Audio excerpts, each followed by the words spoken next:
नमस्कार, मैं हूं रंजीत झा। गुजरात की अदालतों में हो रहे फैसलों पर इन दिनों खूब सवाल खड़े हो रहे हैं। सबसे ज्यादा चर्चित मामला तो आप राहुल गांधी का ही देख सकते हैं कि कैसे मोदी सरनेम केस में मजिस्ट्रेट की कोर्ट ने राहुल गांधी को दोषी माना और 2 साल की अधिकतम सजा सुना दी। फिर उनकी सांसदी भी चली गई। उसके बाद न तो इस सजा पर सेशंस कोर्ट ने रोक लगाई, न ही गुजरात हाई कोर्ट ने। जस्टिस हेमंत प्रक्षक ने इसे जघन्य अपराध तक मान लिया और उनकी सजा बरकरार रख दी। ऐसे में अब राहुल गांधी तो सुप्रीम कोर्ट पहुंच ही चुके हैं, लेकिन इस बीच जो बड़ी खबर सामने आई है वह यह साबित कर देने जैसा है कि गुजरात की अदालतों में जो फैसले आते हैं और उन पर जो सवाल खड़े कर दिए जाते हैं वो कितना जायज भी है।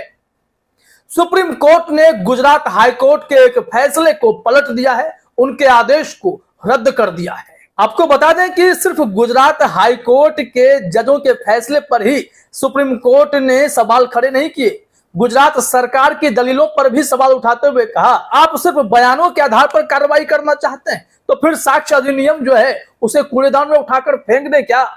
इतनी सारी सख्त टिप्पणी की गई है। पूरा मामला हम आपको बताने जा रहे हैं, हमारे साथ बने रहिएगा। दरअसल गुजरात हाई कोर्ट ने तीस्ता सीतलवाड़ के केस में यह आदेश सुनाया था कि उन्हें तुरंत सरेंडर कर देना चाहिए। उनकी जमानत अवधि बढ़ाई नहीं जा सकती, उन्हें रेगुलर बेल भी नहीं दी जा सकती है। तो इसके बाद मामला सुप्रीम कोर्ट पहुंचा था। सुप्रीम कोर्ट में देर शाम बेंच बैठी थी, आपको पता होगा।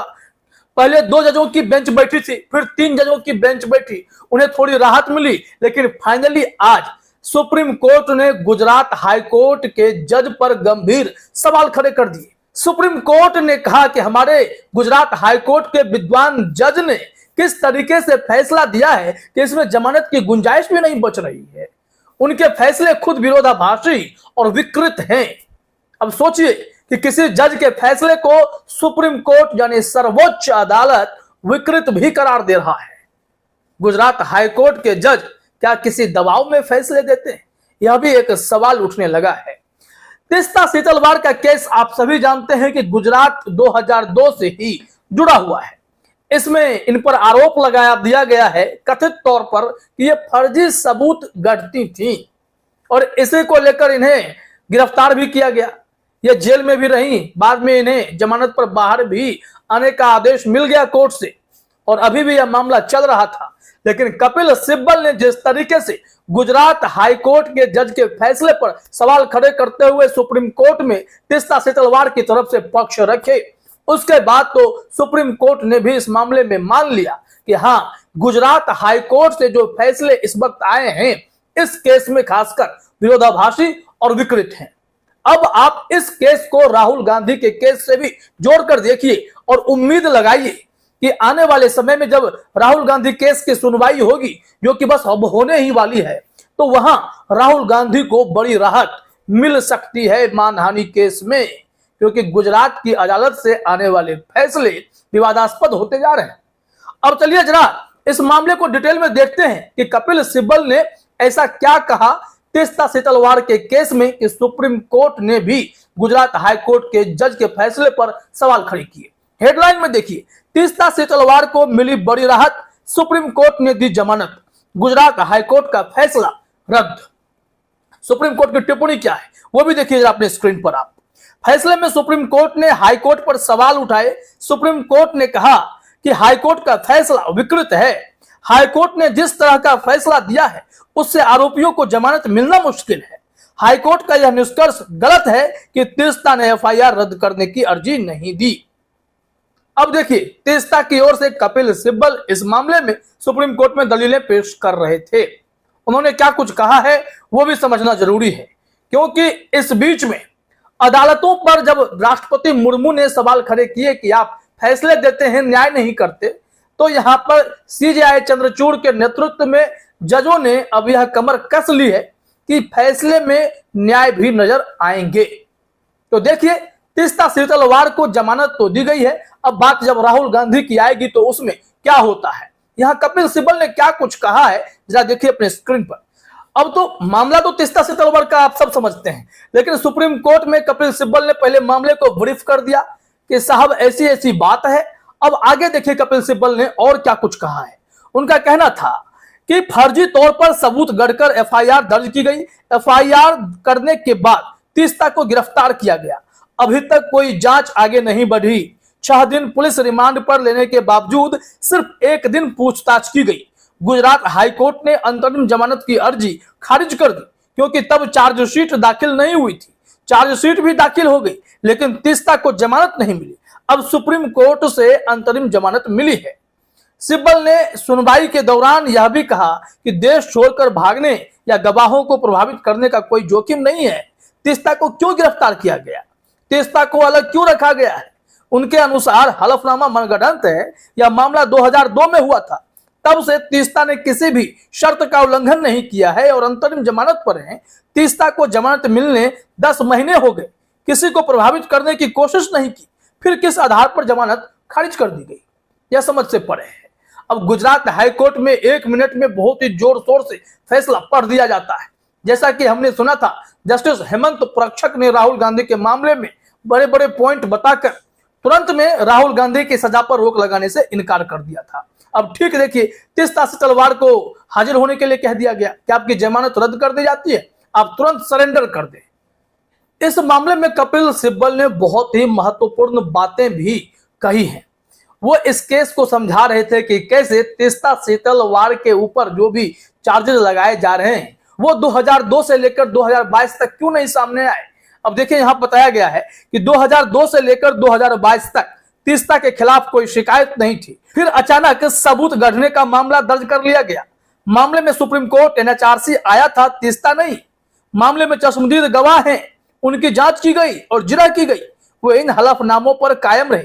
20 साल तक कोई शिकायत नहीं हुई। इतनी भी क्या जल्दी थी? सुप्रीम कोर्ट का फैसला आया, अगले ही दिन कार्रवाई शुरू कर दी गई। फिर एफआईआर दर्ज कर ली गई और तीस्ता को गिरफ्तार कर लिया गया। एफआईआर में वही सब कहा गया है जो सॉलिसिटर जनरल ने गुजरात सरकार की ओर से दलील दी थी, और उसी के आधार पर गुजरात हाईकोर्ट ने अपना फैसला भी बना लिया कि क्या करना है, नहीं करना। इस मामले में कपिल सिब्बल ने अदालत के सामने रईस खान की चर्चा की, जो स्टार गवाह बन चुका है। हर मामले में इन्हें पेश कर दिया जाता है और आरोप यह लगा दिया गया कि कांग्रेस के नेता अहमद पटेल ने 30 लाख रुपए तीस्ता सीतलवाड़ को दिए थे। इन्हीं सब मामलों को लेकर कपिल सिब्बल ने खूब खिंचाई की है। जरा अपने स्क्रीन पर देखिए। इसमें कहा गया है कि सुनवाई के दौरान कपिल सिब्बल ने कहा, रईस खान इस मामले में मुख्य गवाह हैं। रईस खान द्वारा एक बिल्कुल नया आरोप लगाया गया था जो 2002 के बाद कभी नहीं लगाया गया था। एक नया आरोप एक ऐसे व्यक्ति के लिए है जिसकी मृत्यु हो चुकी है, ताकि वह इससे इनकार नहीं कर सके। अब वह एक प्रमुख गवाह है जो अदालत द्वारा भरोसा किए गए कुछ कह रहा है। एक ऐसे व्यक्ति यानी अहमद पटेल के बारे में जो अब नहीं है। आप लोगों पर अत्याचार करने के लिए मशीनरी का उपयोग नहीं कर सकते। लोगों को चश्मदीद गवाहों के आधार पर दोषी ठहराया गया था, न कि हलफनामों के आधार पर। वे तीस्ता को दूसरों के साथ फंसाने की कोशिश कर रहे हैं। इनके इस स्टार गवाह को हर मामले में पेश किया गया है। अदालतों ने इसे खारिज भी किया है और अब उन्होंने एक नया बयान दिया है कि अहमद पटेल ने राज्य सरकार को अस्थिर करने के लिए 2002 में 30 लाख रुपए दिए थे।